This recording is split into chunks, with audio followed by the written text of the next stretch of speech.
জয় গুরু বন্দে পুরুষোত্তমম পরম দয়ালে শ্রীচরণে আমার শতকোটি প্রণাম। প্রণাম জানাই পরমারাধ্যা জগৎজননী শ্রী বর্মার শ্রীচরণে, প্রণাম জানাই পরম পূজ্যপাদ শ্রী বরদার শ্রীচরণে, প্রণাম জানাই পরম পূজ্যপাদ শ্রী আচার্য দেবের শ্রীচরণে। আপনাদের সবাইকে আমার আন্তরিক আনন্দিত জয় গুরু।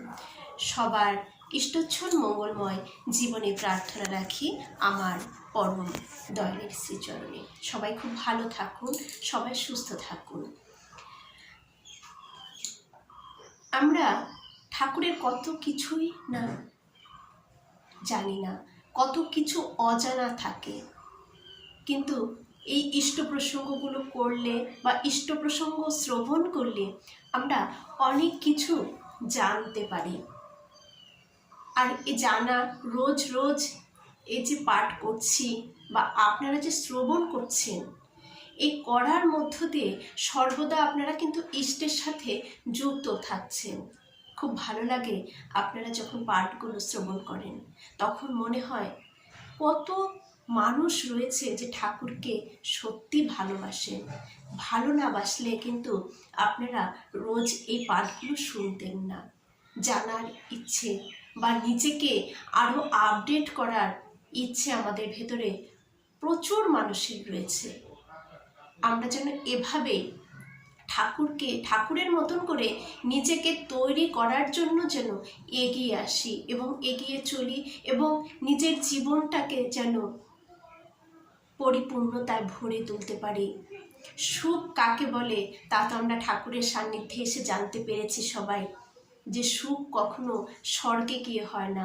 স্বর্গটা আমাদের এখানেই তৈরি করে নিতে হয়, নিজের আচরণের মধ্য দিয়ে, নিজের চলাফেরার মধ্য দিয়ে। আর সেই বিধানই দিয়েছেন আমাদের পরম দয়াল ঠাকুর, এবং করে করিয়ে শিখিয়ে দিচ্ছেন আচার্যদেব এবং আচার্য পরিবার, ঠাকুর পরিবার। প্রতিনিয়ত আমরা তাদের কাছ থেকে শিখতে পাচ্ছি, এবং এই আচার্যদেবের নির্দেশগুলোই আবার আমাদের গুরু ভাই বোনেরা, কর্মীরা ছড়িয়ে দিচ্ছেন আমাদের মধ্যে ডিপি ওয়ার্কসের মধ্য দিয়ে। কিভাবে একটা মালা গাঁথার সূত্র, এই যে আমি পাঠ করছি, আপনারা শুনছেন, আপনারা আমাকে জয়গুরু দিচ্ছেন, আমি আপনাদের জয়গুরু দিচ্ছি, অনেকে অনেক কমেন্ট করছেন, সেগুলোর আমি আবার রিপ্লাই দিচ্ছি। আমার কমেন্টে রিপ্লাই দিতে খুব ভালো লাগে, রিপ্লাই দিচ্ছি।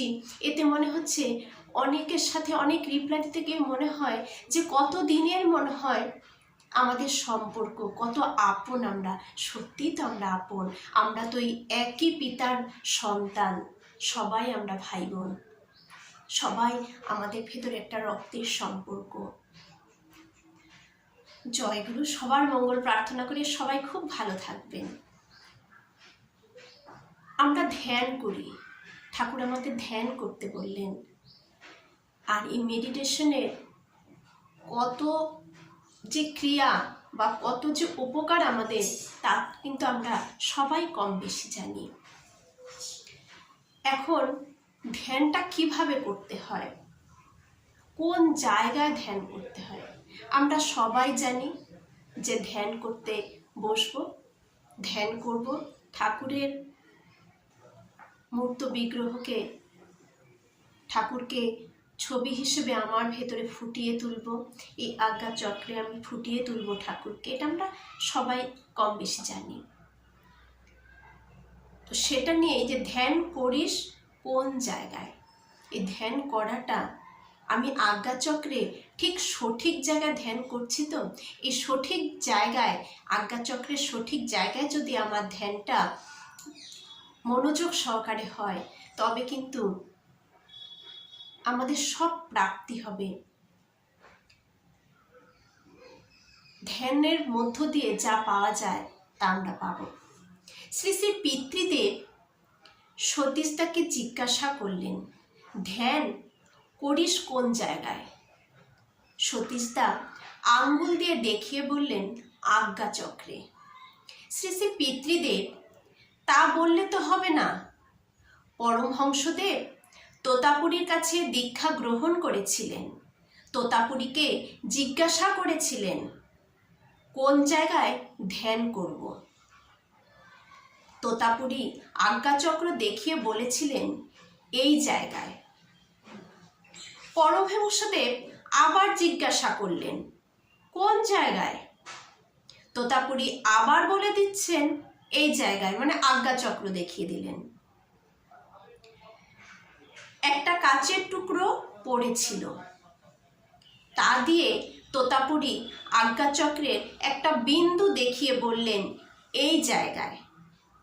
একটা বিন্দুতে মনকে কনসেন্ট্রেট করতে হয়, মনোসংযোগটা মনটাকে বসাতে হয় সেই বিন্দুতে। এইভাবে মনোযোগ সহকারে করতে করতে তিনি সমস্ত সত্তায় প্রকট হয়ে ওঠেন। তখন বিষয়বস্তু সম্বন্ধে জ্ঞান হয় না, তখন বিষয়বস্তু সম্বন্ধে জ্ঞান হয়। এরপর ননিদার দিকে তাকিয়ে শ্রী পিতৃদেব বললেন, বেনারস তো গেছিলেন, সেখানে ত্রৈলঙ্গ স্বামীর মন্দির হয়তো দেখেছেন। মন্দিরের অনেকগুলো সিঁড়ি আছে, সিঁড়ি দিয়ে ভেতরে যেতে হয়। স্বামীজি ধ্যান করার জায়গাটা দেখলাম। একজন শিষ্য দেখালেন ধ্যান করার জায়গায় স্বস্তিকা চিহ্ন রয়েছে। স্বস্তিকা চিহ্নের মধ্যে একটা বিন্দু রয়েছে, ওই বিন্দুটি বাবা এঁকেছেন। ওই ভদ্রলোক আমাদের বলেছিলেন। আমরাও ধ্যান করি সুখাসনে বসে। কিভাবে বসতে হয়? সুখাসনে, সুন্দর করে সুখাসনে আমরা বসবো। ঠাকুরের দেওয়া চক্র ফটকে সমান্তরালে লেখে, মানে একদম আমার সোজাসুজি সমান্তরালভাবে ঠাকুরের চক্র ফটকে আমরা রাখবো। ঠাকুরের মূর্তিকে আজ্ঞা চক্রে কনসেন্ট্রেট করার চেষ্টা করব, মানে কনসেন্ট্রেট করার চেষ্টা করব, মানে মনোসংযোগ করার চেষ্টা করব, যাতে আজ্ঞা চক্রের মধ্যে আমার ঠাকুরের যে ছবিটা রয়েছে সেটা ছবিটার দিকে আমার মনটা যেন একদম সেই ছবিটার দিকে হয়। মনটা এতটাই স্থির এবং মনোসংযোগ সহকারে যেন আমরা সেটা চেষ্টা করব। আর সবসময় মন্ত্র জপ করতে থাকি। তাহলে কি বললেন শ্রী পিতৃদেব? সুখাসনে বসে ঠাকুরের দেওয়া চক্র ফটককে সমান্তরালে রেখে ঠাকুরের মূর্তিকে আজ্ঞা চক্রের মধ্যে আমাদের মনোসংযোগ করে দেখার চেষ্টা করি, আর সব সময় মন্ত্র জপ করতে থাকি। তাহলে শ্রী পিতৃদেব বললেন আমরা ধ্যান করি সুখাসনে বসে, সামনে আজ্ঞা চক্রকে সোজাসুজি রাখি, রেখে মাঝে যে ঠাকুর রয়েছে সেই ঠাকুরের মূর্তির দিকে এক মনোসহযোগে আমরা তাকিয়ে নাম করতে থাকি, নামটা জপ করতে থাকি। অজিত গাঙ্গুলিদা বললেন একরকম সাধনার কথা শুনেছি, গুরু বলে দেন একটা বিন্দু চিন্তা করে নাও, তাতে একাগ্র হও। শ্রী পিতৃদেব বললেন ওটা প্রাইমারি স্টেজে হবে, তবে জ্ঞানের কেন্দ্র যিনি, যা থেকে জগতে জ্ঞানের উদয়, তারই ধ্যান করতে হয়। তিনি পরিষ্কার বলে দিলেন যে বিন্দুর দিকে তাকিয়ে ধ্যান করা যায়, কিন্তু সেটা প্রাইমারি স্টেজে, মানে প্রারম্ভিক। প্রথম প্রথম ধ্যান করতে যখন আমার যিনি ইষ্ট তার ছবিটাকে যদি আমি মনে ভাষাতে আমার প্রবলেম হয়, তবে সেই বিন্দু ভেবেই করাটা ভালো। কিন্তু যার থেকে জগতের জ্ঞানের উদয়, তার ধ্যান করতে হয়। এই জগতের জ্ঞানের উদয় যার থেকে, তার ধ্যান করতে হয়। সেই ইষ্টের ধ্যান আমরা যেমন বসে করি, আমাদের আজ্ঞাচক্রে যে ঠাকুরের ছবিটা, সেই ঠাকুরের ছবির দিকে এক মনে যদি আমি তাকিয়ে ধ্যান করতেই থাকি, তারপর চোখ বন্ধ করলেও আমার ভেতরে সেই ঠাকুরের সেই জায়গাটাই একদম মানে ঠিকঠাক বসে যাবে, তখন কিন্তু ধ্যানটা সঠিক হয়। তাহলে ধ্যান কোন জায়গায় করতে হয় আমাদের কাছে পরিষ্কার হলো। এখানে আমি একটা ছোট্ট কথা বলবো, দেওঘরেই থাকে এক দাদা রয়েছেন, সেই দাদা আমাকে বলেছিলেন, উনি মানে আমি তো বলেছিলাম যে আমি একভাবে বসে না ধ্যান করতে পারি না, একভাবে বসলে অনেকক্ষণ করলে মানে কেমন যেন একটা মনে হয় চোখটা খুলে ফেলবো, একটা অস্বস্তি হতে থাকে। তখন ওই দাদা আমাকে বলেছিলেন, তুই যখন কিছুক্ষণ করলি, 5 মিনিট করলি বা 2 মিনিটই করলি, যে যতটুকু করতে পারে, যখন দেখছিস যে পারছিস না, চোখ খুলতে ইচ্ছে করছে, তখন তুই চোখ খুলবি, খুলে ঠিক ঠাকুরের দিকে সেই একইভাবে তখন তাকিয়ে থাকবি, তাকিয়ে থাকতে থাকতে তুই আবার চোখটাকে বন্ধ করে দিবি, করতে করতে আবার যখন পারছিস না, আবার আস্তে করে চোখটা খুলে তুই ঠাকুরের দিকে আবার একভাবে তাকিয়ে তুই আবার নাম করবি।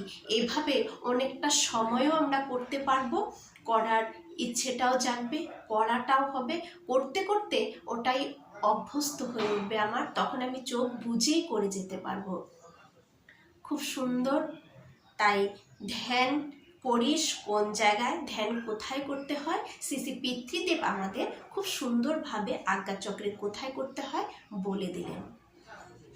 সবার মঙ্গল প্রার্থনা করি।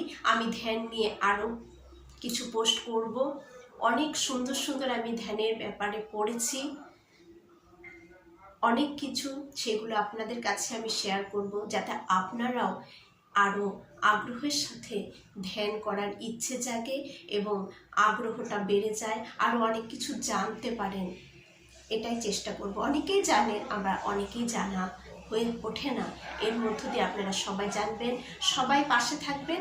যারা নতুন আমার গুরু ভাই বোনেরা রয়েছেন, তাদের কাছে রিকোয়েস্ট, সাবস্ক্রাইব করে দেবেন, যাতে আমার নতুন নতুন ভিডিওগুলো আপনাদের কাছে পৌঁছে যায়। আর জয়গুরু সবাইকে, জয়গুরু অবশ্যই দেবেন। সবার মঙ্গল প্রার্থনা আমার দয়ালের শ্রীচরণে। জয়গুরু। বন্দে পুরুষোত্তম।